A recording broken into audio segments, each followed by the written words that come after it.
All right, today we're talking about what tax planning actually looks like. Because most people, this is a concept to them that you grow income and grow wealth for the first time. That's a little bit new. And I want to explain what this should look like in a perfect world. So most people think tax planning is something their CPA does in March when they drop off all their documents, maybe double checking for a deduction or two before they file. But that's not really tax planning. That's tax preparation. It looks in reverse. It looks at the prior year and often not very thoroughly. Tax planning looks ahead.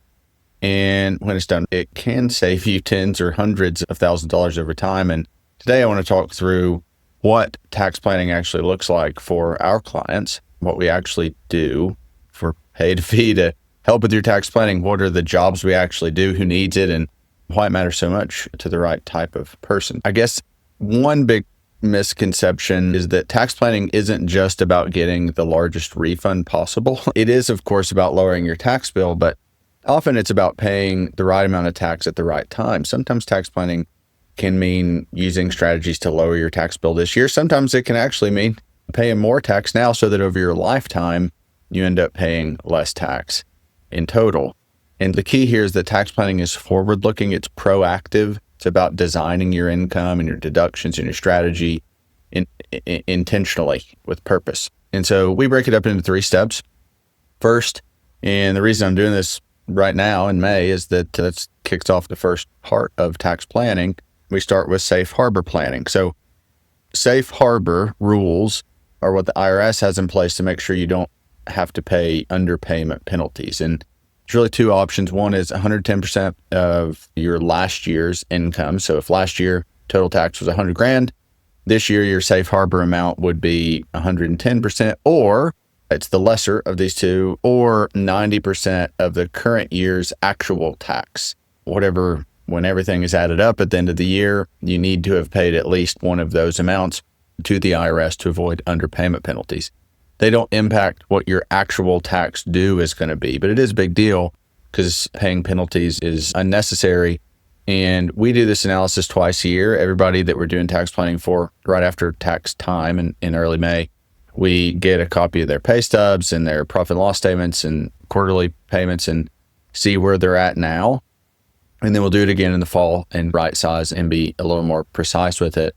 But that allows us to, for people that have variable income, maybe it's an executive that had a buyout for their company and they had an individually large year, or a business owner that income's up one year, down the next, or from quarter to quarter. This allows us to be accurate and avoid penalties. And so many people, they either pay way too much or pay way too little in taxes as the year goes on, and the IRS doesn't give you interest back if you pay them too much. It's like an interest-free loan to the IRS. And if you pay too little, that sucks because you owe penalties. And so we need to have an idea of where we're at there. And that's step 1. Step 2 is projecting what your actual tax liability is going to be. Now, we don't always know exactly. Often we don't know what your tax liability is going to be, but we can get close. And the reason why this is so important, and we start at this time of year and then we'll update it as the year goes on, is that if you don't know what your tax liability is going to be, then you don't know how much cash to set aside for taxes. You don't know how much cash you have available for big purchases. You don't know the value of strategies to lower your tax bill. And so instead of treating your tax bill of, hey, come next summer or next spring, I'm going to figure out where this falls and we'll pay the bill that's due. If we project your actual tax liability, we have a thumb on the pulse of what's going on. And we can be precise, we can be accurate with our decision making. And ultimately, the main value there is, of course, there's a peace of mind type of component, but the main value is that we can be intentional with the strategies that we're actually doing throughout the year to lower your tax bill. I do want to hit on who would benefit the most.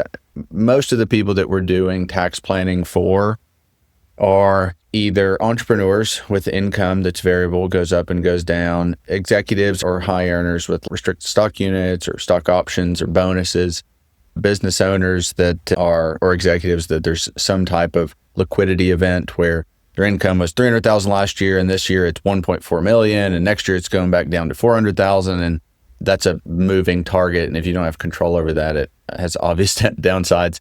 And then people who are entering retirement, it's such a different tax world when you get to retirement. There's more things available to you. I love the phrase. One reason we work with these three different types of people most of the time is that the tax playbook is thicker for these people: entrepreneurs, executives with equity, and people at retirement. When you're in real estate investors, when you're one of those type of people, the tax playbook is thicker. You have more strategies at your disposal. And so there's more things we can actually do to lower your tax bill. Anyway, step one, safe harbor planning. Make sure you avoid penalties and make sure you're not giving the IRS an interest-free loan. Step two, project your actual tax liability so that how much cash you need to have and the value of tax strategies.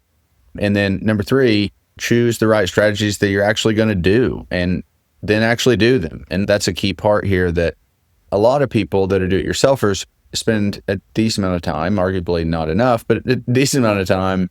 If you have a CPA that's preparing your return, but you don't have anyone helping you with tax planning, here are strategies. Learn all these different strategies, cost segregation studies, and do you set up a solo 401k or a pass-through entity tax loophole, or like these different things that might be implemented. And the problem is you procrastinate actually doing them because you don't know how valuable they're going to be. And so if we don't go through these steps, deciding what strategies to actually implement and knowing how much cash we have to actually implement them is a bit of a moving target. And it's hard to actually do the thing that is going to help you. And without actually doing it, then you don't actually get helped. And I'll have a link here to view the blog where we have not a comprehensive list, but 15, 20 of the most common tax strategies we'll use to lower income in the current year. There's also a side of this where sometimes we intentionally increase income for the current year so that we can pay lower tax cumulatively over your lifetime. That's a very common thing for either a low income year for business, but mainly for retirees. It's a very common thing. But the key here is, without knowing where you stand and knowing what your tax liability is going to be and how much cash you have, and having someone who understands that well and understands how tax strategies work, then it's very difficult to say, okay, on this list of 20 different things, I'm going to pick number 2, 7, and 12, and those sound good, I'm going to do them. It should be more intentional than that, more calculated and precise than that. In step one, make sure your safe harbor withholdings are right. Step two, make sure that you understand what your tax liability is going to be in the year. And then step three, decide what tax strategies you're going to implement and then actually do them. So many tax strategies have timelines that aren't. Some tax strategies you can do before the actual tax filing date. Some tax strategies you have to do before December 31st. Some tax strategies you have to do before October 15th.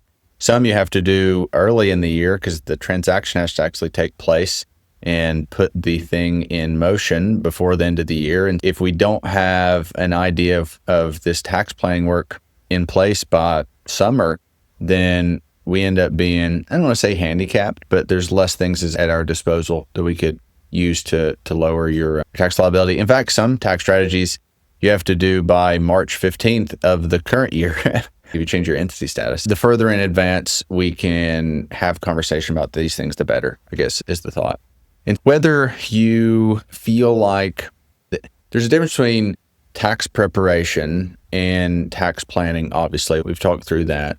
But there's also a version of this that you might need a tax strategy or two to lower your tax bill, but you don't really need complex tax planning work, accurate projections ongoing throughout the year. And we work with both of those people. Probably half of my time is spent on tax strategy. I don't prepare taxes. I'm licensed to, but I'm not in the business of preparing taxes. But probably half of my time is spent on tax strategy because it is such an unfortunate waste of money to pay more in taxes for no other reason other than you just didn't know. And so I would encourage anyone that reads this, share this with somebody that doesn't love paying taxes and figure out if there are things you can be doing to lower your tax bill. So often that you could do better with that money than you feel like the Internal Revenue Service could do with that money, or our federal government. Not hating on them, but most people would rather keep the money in their pocket and decide what to do with it. And so general rule of thumb, if you feel like there are probably people in your situation paying less taxes than you, often is the case. And so reach out to somebody like me. There are other good tax planners. I'm not the only one, but reach out to somebody, have a conversation, see if there are things that would help. Hope that helps. Talk to you soon.